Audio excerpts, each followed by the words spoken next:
My thoughts on business quote 2. It's another one. Number 2. 30-day project. That means it's going to be 30 of these videos. Just deal with it. No, seriously. My thoughts on business quote 2. In business, you will encounter people above your pay grade and below your pay grade.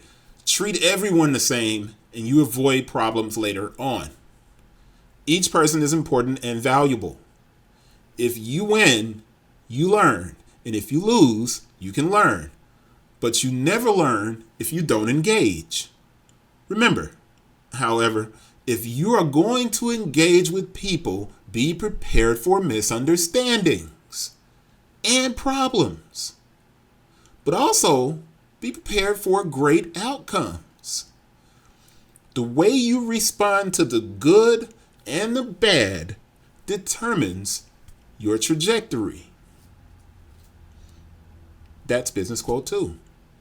So this was day 2 when I was writing these quotes and doing my 30-day project, right? So I would get into heated discussions with people.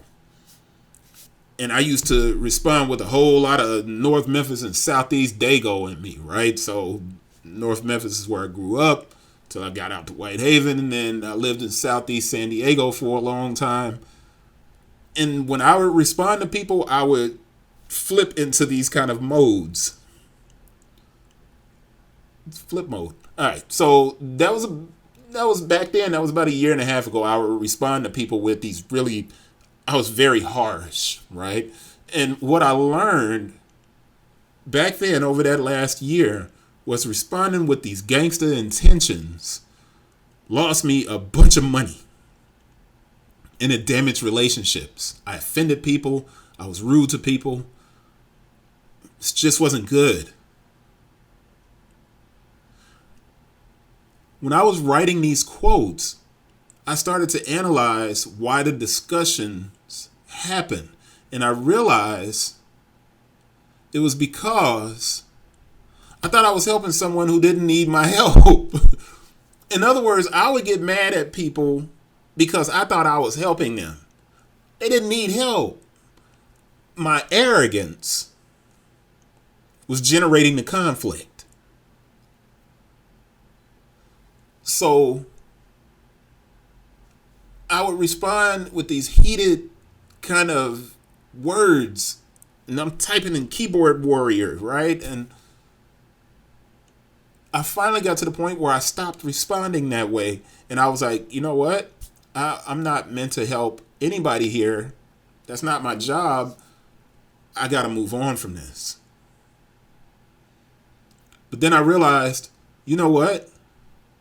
This person he may not be, or she may not be, or they might not be, may not be below me. In my head, I'm thinking they're below me. The reality was that person might have been above my pay grade. And me responding to them set them off in a different way because they're like, yo, wait a minute. I know more than you, but they didn't want to say that because they understood the rules of engagement. I did not. I simply was new money. I was new money. And new money is problematic. See John Morant. Anyway, that is quote 2. That is quote 2. And I bring up John Morant not in a joking way. The kid's having a lot of issues because he's 23 and he's got money. And now he has to be the provider of a family. He does not get to be a kid anymore. He doesn't get to be 23. He doesn't get to make mistakes. And he's in the public eye. And when you get money, that's how it's going to be. All of a sudden, you realize, that you can do things certain people can't do. And because you don't get to be who you are, you become something else. Now, this is going on too far. That is my thoughts on business. Quote 2, I'm going to wrap that up. And on to the next one. On to the next Swiss Beats. See you guys on the next one.